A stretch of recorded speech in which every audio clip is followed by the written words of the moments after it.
How to refund money on PayPal. Hello everybody, welcome back to the channel. Today I'll guide you on how you can refund your money on PayPal app. Now it's quite easy and simple, so let me guide you through.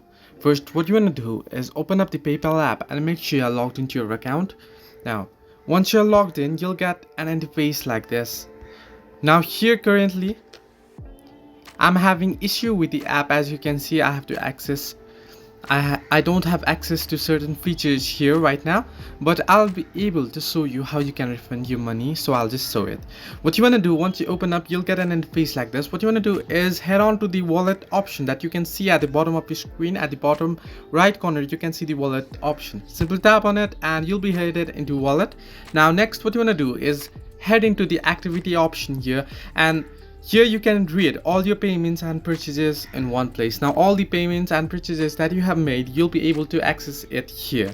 Now in the activity, you'll find all the history. Now what you want to do is locate the transaction that you want to refund. Simply tap on it and open it up, and if you scroll down below, you'll be able to find the option to issue refund. Now you won't be able to refund totally, but you'll only get the partial refund. So what you want to do is tap on issue and refund and go ahead with the other procedures, and you'll be able to refund your money. So this way you can refund money on PayPal app. Hope this helped you. Do like and subscribe, and do not forget to leave a comment down below if you have any further issues.